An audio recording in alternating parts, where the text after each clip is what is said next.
Greetings.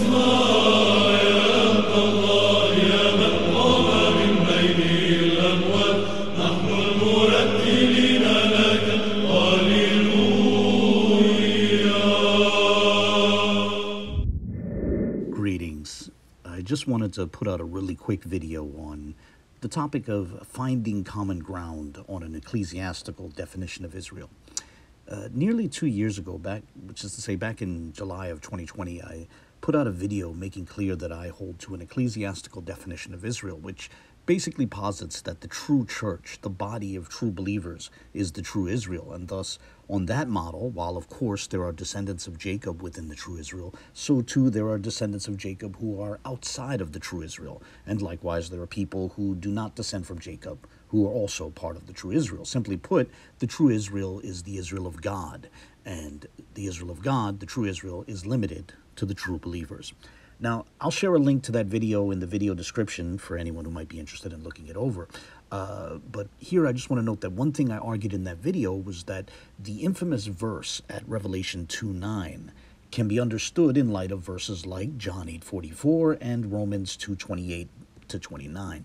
Now, with that in mind, I'd like to share that last November, I was watching a video on Sista E's channel in which she was discussing what was then recent controversies over genetics and the haplogroups that different people have.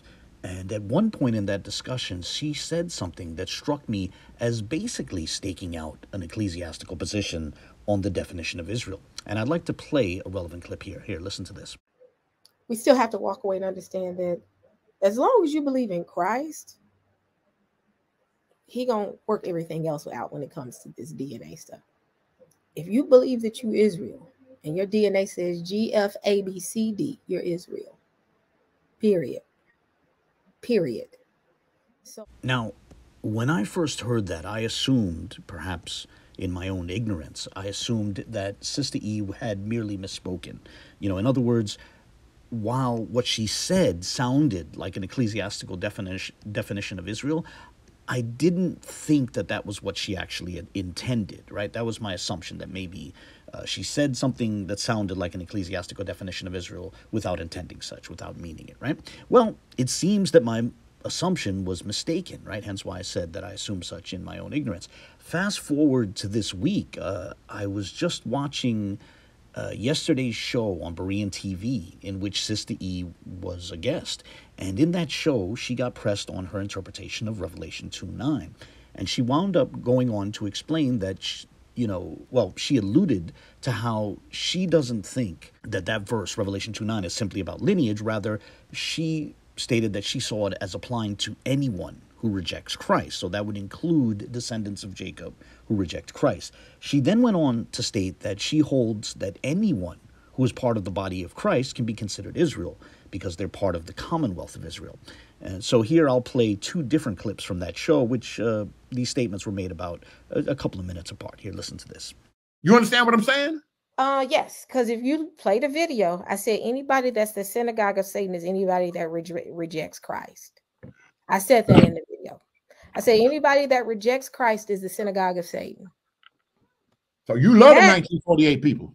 I don't know. I don't have a beef with them. How many times have I said that? See, people want me to have a beef so they can be justified in persecuting me, but I've never said I had a problem with it. I believe that anybody who believes in Christ is a part of the body of Christ, which is considered Israel, the commonwealth of Israel.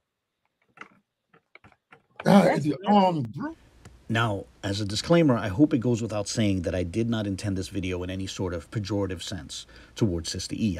I'm making this video with all respect towards her in mind. I'm merely sharing those clips because I appreciated what she said, and so I would propose that one might think of this video as a sort of tribute to Sista E, thanking her for taking such a position and publicly clarifying her position. Now, perhaps there's more clarification that's needed, perhaps there's something I missed, and maybe she'll say more, but I thought those clips were worthy of note, and so I wanted to share them and thank her for sharing her thoughts on that. Now, on a closing note, separate from Sista E, I realize that some find the idea of an ecclesiastical definition of Israel offensive and even outrageous, but I would propose that it's more common in history than many realize, and not only Christian history, but so too the Jewish history separate from the Christian faith. You know, I would propose that even Rabbinic Judaism has historically held to its own sort of ecclesiastical definition of Israel. And, you know, that's already seen in the fact that it permits the conversion of persons who do not descend from Jacob. But beyond that, there's a fascinating text in the Babylonian Talmud, tractate 90a, which makes an interesting declaration in the Mishnah portion there, that all Israel will have a share in the world to come, only to immediately follow that with a declaration that there are those who will not have a share in the world to come, right? The implication is that descendants of Jacob who deny the Torah is from heaven, or deny the resurrection, or deny the existence of God, or, you know, perhaps engage in idolatry, those descendants of Jacob, if they don't repent, will not have a share in the world to come, right? And that immediately begs a question. How can all of Israel have a share in the world to come if certain unrepentant descendants of Jacob will not have a share in the world to come?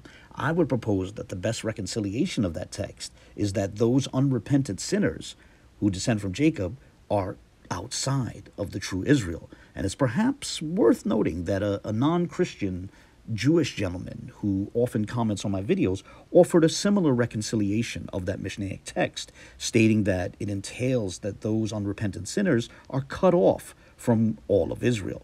So it would seem that a fairly straightforward reading of even the rabbinic corpora likewise puts forth an ecclesiastical definition of Israel, where some unrepentant, disbelieving descendants of Jacob are cut off from the true Israel, while some people who do not descend from Jacob become part of the true Israel via their embrace of the true faith, the faith of Israel. And with that in mind, I want to close this video with an interesting clip of the scholar N.T. Wright making basically that same point. Before playing the clip, I just want to say, as I always do, that I look forward to the comments of others. So enjoy the clip, and God bless. In my book, my big book on Paul, I have tried to discuss that phrase, that word supersessionism and the other words that go with it.